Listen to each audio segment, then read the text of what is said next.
Блокот по 9 часот го започнуваме со нов разговор во студио, односно ќе најавиме дека на 2 декември годинава во Македонската филхармонија ќе биде одржан концерт, односно пијано вечер со Бобан Мирковски, кој што веќе ние тука во студио, така што ќе имаме можност да откриеме што ќе се случува се на 2 декември, каков ќе биде репертоарот. Бобан, благодарам за денешното гостување. И благодарам за поканата. Дали е веќе се подготвено или пак течат подготовките се уште во однос на репертоарот, програмата и се она што ќе има можност вашата публика да слуша токму на 2 декември? Така, во однос на подготовките тие не престануваат секогаш, генерално е се подготвено, меѓутоа останува нели оној мој дел во поглед на доработување на материјалот, така што се надевам дека публиката ќе ужива во она што ќе го приредам. Сега, веќе е најавено дека ќе изведите дела од Шопен, Сен-Санс, Гершвин. Како се одлучивте за ваков репертоар и што е она што ќе може да се види ново преку вашиот ритм? Така, па некако јас секогаш го бирам материјалот спонтано во период како се чувствувам во моментот и така натаму, што ми лежи да свирам, тоа е исто многу важно. Така што немам некои посебни причини зошто се баш овие дела избрани, едноставно така спонтано се случи и мислам дека направив добар избор. Како различните епохи и стилови што веќе ги споменувате ќе влијаат врз вашиот пристап кон самата изведба на концертната вечер?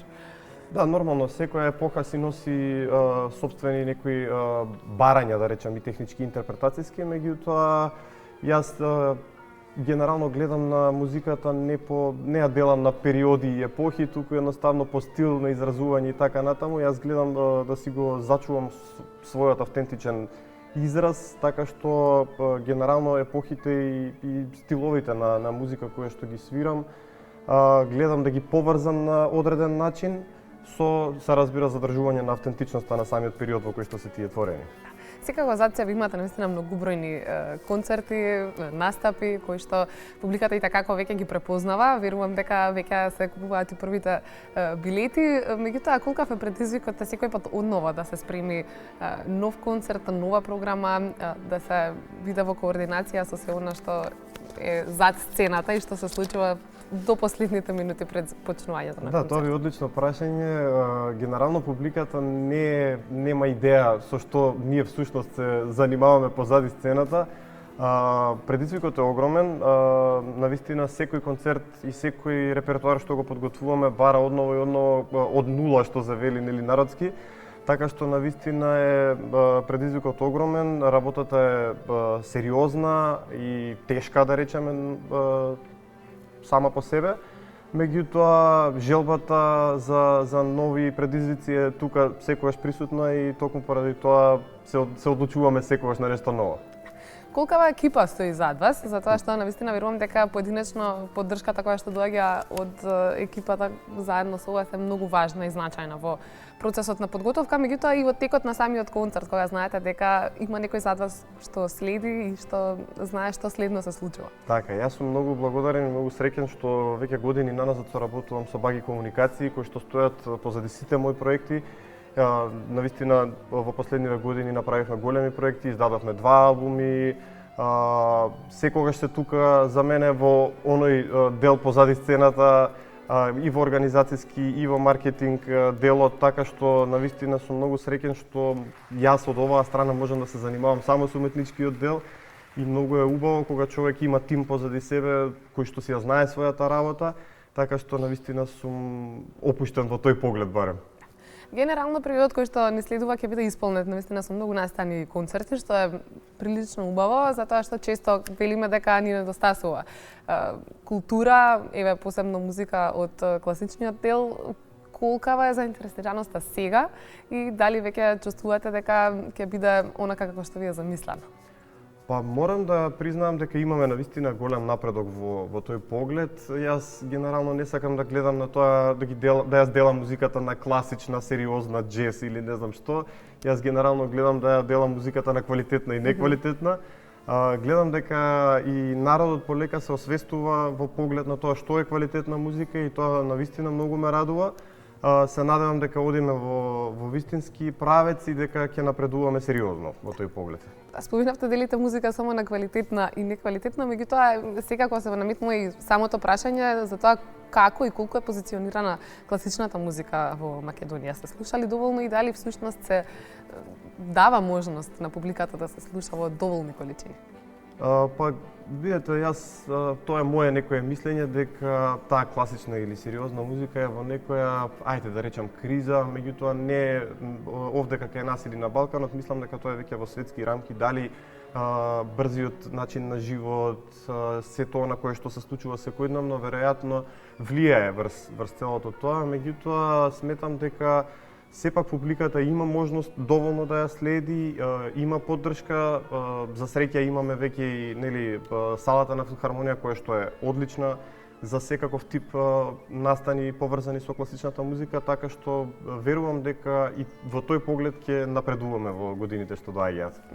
Секако, за годините кои што се зад вас, која ви е најголемата инспирација, затоа што неретко сите ваши колеги кои што се дел од музичкиот свет знаат да кажат дека имале моменти и на размислување за откажување, така што како низ годиниве се поддржувате сами себе и се бодрите, се мотивирате. Да, борбата е постојана. Борбата не завршува никогаш. Она внатрешна борба, јас секогаш и на моите ученици тоа им го кажувам. Ние ја водиме најтешката борба, да речам, а тоа е борбата против самите себе си. Кога ќе се соочиме со реалноста, колку всушност тоа не е така едноставно како што изгледа, нели, од страна од публика и што убаво, нели, се свири и така натаму. Свирењето е најлесниот дел. Да, тоа е всушност само на екзекуцијата на крај. Всушност целата работа е многу подлабока, многу подетална. Борбата е постојана и секогаш некако токму тоа е главната мотивација, инспирација зошто да не се откажеме и да продолжиме понатаму финишот. Кога ќе застанеме на сцената, кога ќе го добиеме фидбекот од публиката, кога ќе се поклониме на крај, тоа е нешто кое што не може да се купи со ниедни пари на светот, така што веројатно тука е најголемата мотивација и инспирација. Која е пораката што сакате да пренесете на вашата публика? Претпоставувам дека секогаш на крајот целта е иста, меѓутоа еве конкретно и за концертот кој што ви предстои, што е она што сакате да го понесе публиката како доживување и искуство? Јас секогаш сакам публиката да си помине убаво, едноставно, да ужива во вечерта. Јас се трудам да бидам искрен со публиката, се трудам она што Преска го зборува во поглед на интерпретацијата на делата. Секогаш им пристапувам искрено, онака како што јас ги чувствувам, и доколку публиката си замине со едно пријатно чувство од самиот концерт, тоа ќе ме направи многу среќен, така што им порачувам да едноставно да уживаат и убаво да си поминат. Боман, колку е тежок патот во вашата музичка кариера во однос на тоа да оставите свој печат во она што го правите при вашиот современ пристап кон музиката и едноставно веќе таа препознатливост која што ја имате, колку години тоа се работело на истото? Да, јас дури не ни памтам кога почнав да се занимавам со ова, почнав да свирам пијано од своја 5-годишна возраст.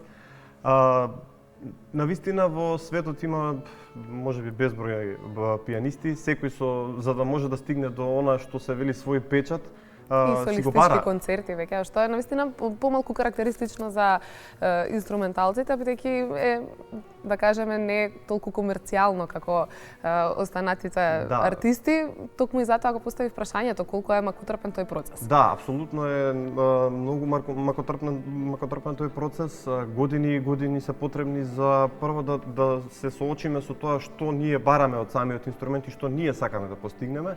Јас генерално веќе го напоменав тоа, нели, не зборувам за класична джез или не ја делам музиката така, ја делам едноставно на квалитетна и неквалитетна. Мојот пристап е пристап кој што, како што рековте, современ на некој начин.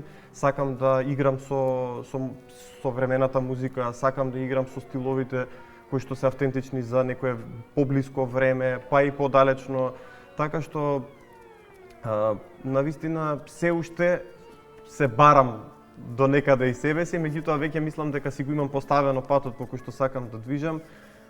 Тешка е таа битка заради тоа што многу влијае влијание имаме од страна и децата кои што растат, поготово сега каде што имаат пристапи до социјални мрежи, многу видеа и аудио снимки постојат. Така што навистина мислам дека секој треба да се, кога ќе застане пред инструментот, да се чувствува свој, кога ќе го најде тоа место сопствено, ќе му биде многу поубаво во животот.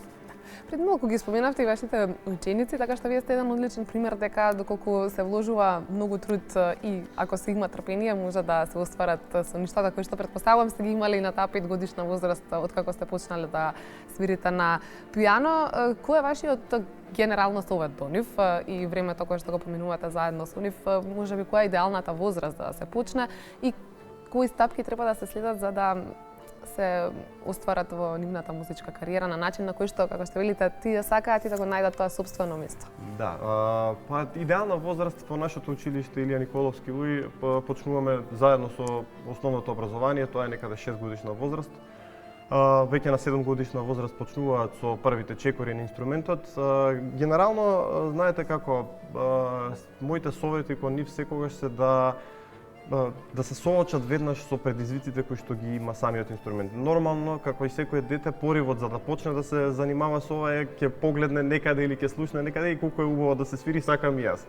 Во првиот момент кога ќе дојдат кај мене се соочуваат со тоа дека и не можат баш така лесно да почнат да свират, така што мојот главен совет што им го кажувам на сите мои ученици е да имаат огромно трпение и да научат, јас тоа им кажувам секогаш, да се научи да се свири, тоа не постои како што не постои да се научи нели некаков спорт. Може да се научи како да се вежба, како да се постават темелите, а понатаму се е работата. И генерално се трудам да ги научам како треба да седнат и да вежбаат и да потрошат многу часови од сопствениот живот за да може да постигнат успех.